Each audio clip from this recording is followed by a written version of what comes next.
The year is 2007. Social media is in its infancy, and Drake and Josh has just stopped airing on Nickelodeon. Aww. Fucking lying son of a b****. But wait, what's that? A new sitcom starring Megan and Crazy Steve? Still produced by Dan Schneider? Oh, he's great. I'm sure nothing will happen with him. Welcome back to the Nostalgia Show, which is my excuse to make videos about shows and other movies and things that I watched growing up, because I absolutely refuse to believe that I am an adult now. This week, we're going to tackle one of my favorite shows growing up, iCarly, and really take the nostalgia goggles off and see if the show really holds up by today's standards. So let's dive right into the good, the bad, the controversial, and the abundance of creepy feet shots in the first chapter of Keith's Knowledge Corner, Into the Schneiderverse. So iCarly was, or is, I guess, but for the sake of this video, we're just talking about the original show on Nickelodeon, so was. It was a TV show that aired on Nickelodeon from 2007 to 2012. It stars Miranda Cosgrove of Drake and Josh fame, Bacon, who plays Carly Shay, a teenager who lives in a massive, like 3-story apartment in the middle of Seattle with her older brother Spencer, who's like an amateur artist. And like, we can talk about the sculptures later because they're like really weird. But like, rewatching this show, the first question I asked was why or how did they afford this apartment? Because like, the dad is in the military and Spencer is an amateur sculpturist who like kind of makes money, and they never mention the mom, ever. Not once in the show. Not in a single episode of the show. Until like recently with the new show, where they mention her briefly, and then she apparently shows up at the end of the last episode, but they don't show her. And mind you, the finale of that episode was 15 years after the first episode premiered of the original series. So I checked the price of apartments of that size in Seattle in 2007, and it was like $2,000 a month. And I don't know about you guys, but I don't think an amateur sculptor could actually afford a $2,000 a month apartment. I don't even think a real sculptor with like real qualifications could afford a $2,000 a month apartment in Seattle. And like, even if they had their dad pitching in with money from overseas, I just don't see how that's realistic. Anyway, so Carly has her friends at school. Freddie Benson, who is her across-the-hall neighbor, who I'm pretty sure was also the first Tier 3 sub to Pokimane. Oh, and he's also madly in love with her, which is a key detail that the show never lets you forget. Do you believe in love at first sight? Yes, I do. I always did. And then you've got Carly's best friend, Sam Puckett, who I'm pretty sure is actually a stone-cold psychopath, because the things this character gets away with on this show are absolutely crazy. I understand that Jeanette McCurdy released her book covering her history on the show and how she was treated. This isn't a reflection of her at all, just purely the character. Yeah, that girl was absolutely insane. I mean, she carried around a butter sock, which, by the way, was just a sock filled with butter. Did she say butter sock? Is that a sock full of butter? Oh, and who can forget Gibby, who, in my opinion, is probably the most iconic part of this show. But like, looking back on it, I feel really weird and uncomfortable watching a kid who was like 11 to 16 when he was acting in the show make people laugh by just taking his shirt off in public. Cause like, anytime they needed a laugh or a distraction, he'd just take his shirt off and start rubbing his belly and saying, "Gimme!" Also, like, his stunt double almost died falling from a ceiling once. Gimme!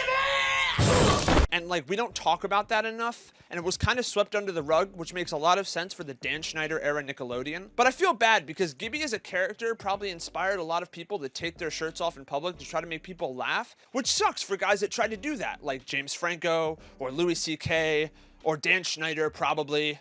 Oh, they weren't trying to be funny. I should have probably done more research again. So Carly, Sam, and Freddie make this show called iCarly, and they stream it live on the internet. And my question to that is, in 2007, how did they afford that much bandwidth? So this show goes like completely viral, and I'm talking like they were Smosh before Smosh was really Smosh. Except there was a lot less swearing, but still oddly a lot more foot content. So throughout the show, they go through a whole slew of different obstacles and really heinous plot lines. From an online critic hacking their website just because he has a crush on Carly, to the whole crew going to Japan for an internet award show and being sabotaged by a pair of Asian content creators who I'm pretty sure were racially stereotyped. But the one that sticks out to me the most every time I go back and watch iCarly is iPsycho, which was an hour special that aired in the 3rd season of the show, where the iCarly gang gets a special message from a superfan, Nora, who wants them to come to her birthday party because no one's coming to her birthday party. And for some reason, they accept the invitation. Like, they don't even bring Spencer with them, you know, an adult and Carly's guardian. They just go by themselves as 3 kids to this random kid's birthday party. And when they get there, it's, like, nobody is at this party, not even Nora's parents, but the only one who shows up is this random clown who dances with Carly while Nora dances with Freddie and Sam just kind of watches. But then the clown fucking dies. Anyway, people start showing up to the party because Carly promotes it on iCarly.com, but then Nora freaks everyone out by kissing Daniela Monet from Victorious. So then everyone starts to leave, and before Carly, Sam, and Freddie can actually leave, Nora traps them in a murder basement soundproof room. I mean, listen, all I'm saying is that the creators of You were probably watching this show and taking notes because it looks a lot like Joe's murder room from You. Hello. You?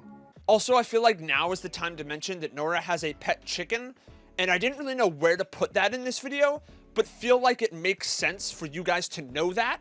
So then she traps them in this soundproof room for legitimate days, and Spencer, the only adult in this situation and Carly's legal guardian, does not do anything about it and doesn't get suspicious. Now, you're probably asking yourself, what does it take for them to get freed? Well, Carly, Sam, and Freddie send a secret, encoded message through the web broadcast to Gibby, who somehow decodes the secret message, Gibby, the child, not Spencer the adult, Gibby, the child. So then Gibby shows up with his younger brother, Guppy, who's actually played by Noah Monk's real-life little brother, Ethan, who is adorable and awesome. And then naturally, in true Gibby fashion, he slams through the door to get into the house and takes his shirt off to wrestle Nora while Guppy sets the kids free. And for some reason throughout this whole thing, Guppy has a handful of flowers with him and keeps saying happy birthday. And honestly, I don't want to question it. So then, Sam does her natural psychopathic thing by, incapacitating the actual psychopath in the episode. And then they end the episode off by roasting real weenies over a real fire in Carly and Spencer's apartment,